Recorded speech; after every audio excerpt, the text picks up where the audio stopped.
Hi, everybody, and welcome back for another chapter of Sri Nisargadatta Maharaj's I Am That. Today we will be looking at chapter 5, and I may just read the whole chapter because I think it's a great chapter. It's a very interesting topic, death, rebirth, etc. So let's start, shall we? Sharing the screen now. And here we are. So chapter 5, what is born must die. Is the witness consciousness permanent or not? It is not permanent. The knower rises and sets with the known. That in which both the knower and the known arise and set is beyond time. The words permanent or eternal do not apply. In sleep, there is neither the known nor the knower. What keeps the body sensitive and receptive? Surely, you cannot say the knower was absent. The experience of things and thoughts was not there, that is all. But the absence of experience, too, is experience. It is like entering a dark room and saying, I see nothing. A man blind from birth knows not what darkness means. Similarly, only the knower knows that he does not know. Sleep is merely a lapse in memory. Life goes on. And what is death? It is the change in the living process of a particular body. Integration ends and disintegration sets in. But what about the knower? With the disappearance of the body, does the knower disappear? Just as the knower of the body appears at birth, so the knower of the body disappears at death. And nothing remains? Life remains. Consciousness needs a vehicle and an instrument for its manifestation. When life produces another body, another knower comes into being. Is there a causal link between the successive body knowers or body minds? So he's asking, is there reincarnation? Does one entity, let's say, go from body to body to body? Is there a link? Yes, there is something that may be called the memory body or causal body, a record of all that was thought, wanted, and done. It is like a cloud of images held together. What is this sense of a separate existence? It is a reflection in a separate body of the one reality. In this reflection, the unlimited and the limited are confused and taken to be the same. To undo this confusion is the purpose of yoga. Does not death undo this confusion? In death, only the body dies. Life does not. Consciousness does not. Reality does not. And the life is never so alive as after death. But does one get reborn? What was born must die. Only the unborn is deathless. Find what is it that never sleeps and never wakes, and whose pale reflection is our sense of I. How am I to go about this finding out? How do you go about finding anything? By keeping your mind and heart in it. Interest there must be steady must be and steady remembrance. To remember what needs to be remembered is the secret of success. You come to it through earnestness. Do you mean to say that mere wanting to find out is enough? Surely both qualifications and opportunities are needed. These will come with earnestness. What is supremely important is to be free from contradictions. The goal and the way must not be on different levels. Life and light must not quarrel. Behavior must not betray belief. Call it honesty, integrity, wholeness. You must not go back, undo, uproot, abandon the conquered ground. Tenacity of purpose and honesty in pursuit will bring you to your goal. Tenacity and honesty are endowments, surely, not a trace of them I have. All will come as you go on. Take the first step. All blessings come from within. Turn within. I am, you know.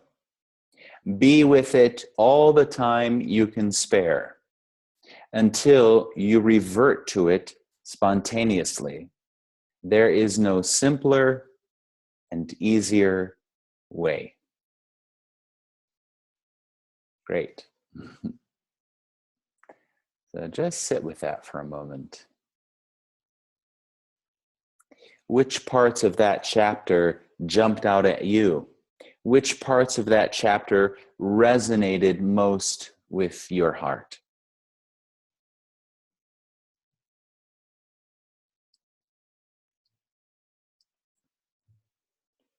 Somebody had a question the other day about the previous chapter when Nisargadatta talks about the net and the holes in the net. And she was asking, what are these holes? And I think he says it right here. Again, he talks about the contradictions. The contradictions. Remember, mind, in reality, there is no mind, right? There's only consciousness. And mind is, let's say, a tool of consciousness or creation of consciousness. But that duality, that mind is duality. And that duality, as Nisargadatta said, we want peace, but then we work for war. We want to be healthy, but then we overeat. So there's all of this dualistic nature, which is part of the mind. It is the mind. It's a dualistic nature. But to see the contradiction in that, and then to go beyond it, to see again the awareness, which of course has no contradiction within it. It is pure and simple and free. It's prior to all of these contradictions. So Nisargadatta says, remember, what is it? Yes, to remember what needs to be remembered is the secret of success.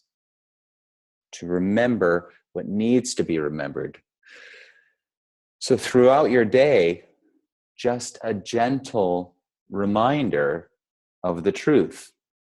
Holding on to I am, but not out of fear. Oh, I am. Just being aware, coming back to it again and again. And of course, with time, it gets easier and easier. And then you just go through your day as the awareness. Life becomes a meditation.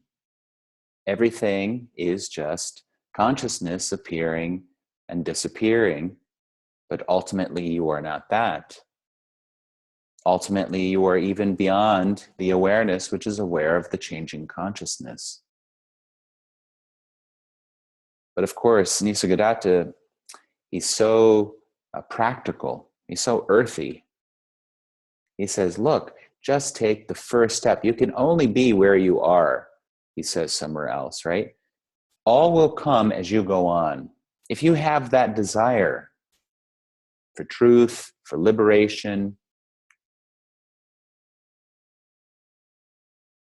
Take the first step and the next step and the next step. But remember, the process and the goal have to be on the same level. Later on, Nisargadatta says the process, the path is the goal. And once you realize that, whew, you're no longer projecting yourself into the future, hoping for some future event or experience to happen, because you realize everything is already here. This is already being, Parabrahman. This is it. This is already it.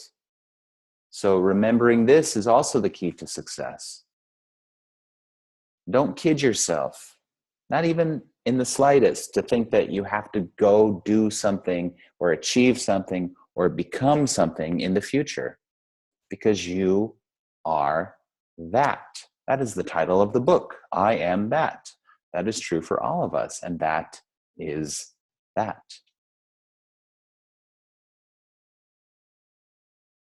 So rest.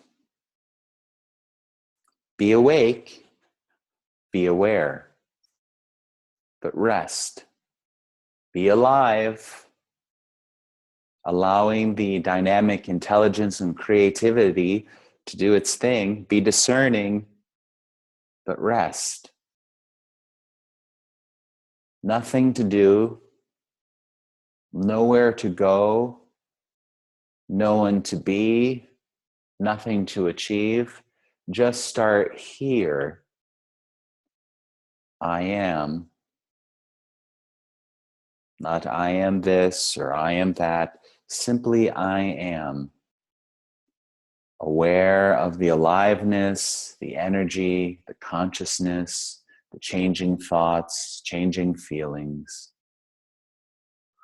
And rest and relax.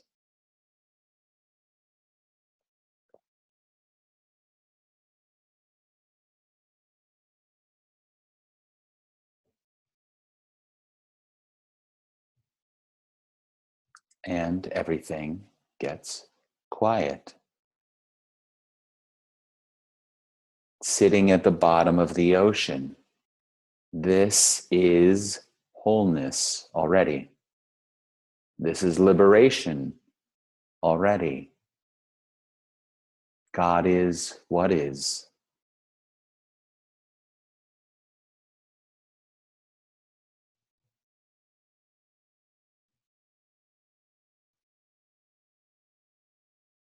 There's no fear involved. There's no grasping. There's no holding.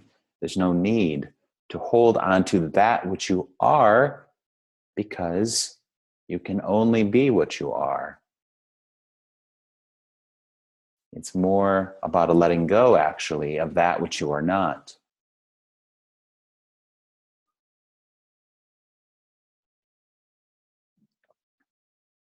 So the body is born and the body dies.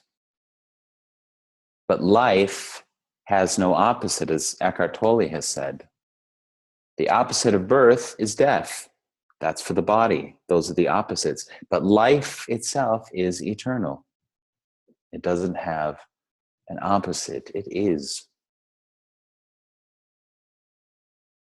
Resting as life, as aliveness, as energy, as spirit, as consciousness, as the Parabrahman, as pure being. Doesn't matter, does it, what label we give to it? But some labels, when we hear them, they open something, they awaken something, they remind us of something. In this sense, we are working with the mind. Concepts can only give you clarity, but they can also break down the pain body, the fear, the psychological stress that most human beings are feeling, because they're misidentifying, identifying with the person, as the person, instead of the Parabrahman, or the emptiness, the awareness.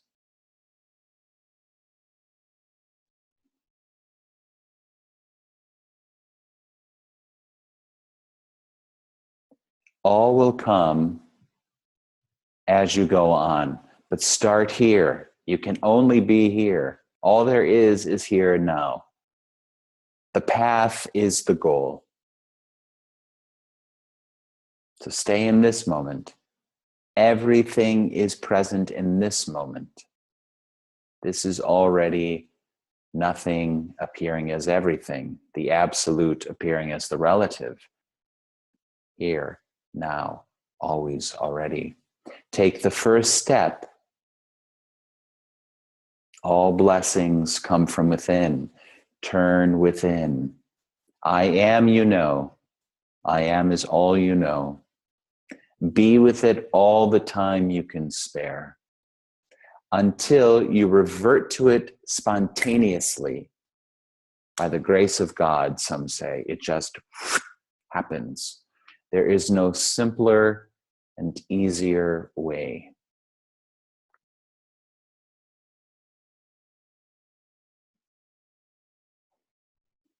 Okay, thank you, everybody.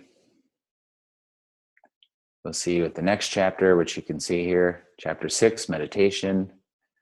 I think we're going to enjoy that chapter as well. Thank you, Nisargadatta Maharaj. Thank you, Parabrahman. Thank you, life and love. Stopping the share here. Have a wonderful day. Om Shanti, Shanti, Shanti. Om peace, peace, peace. Thank you.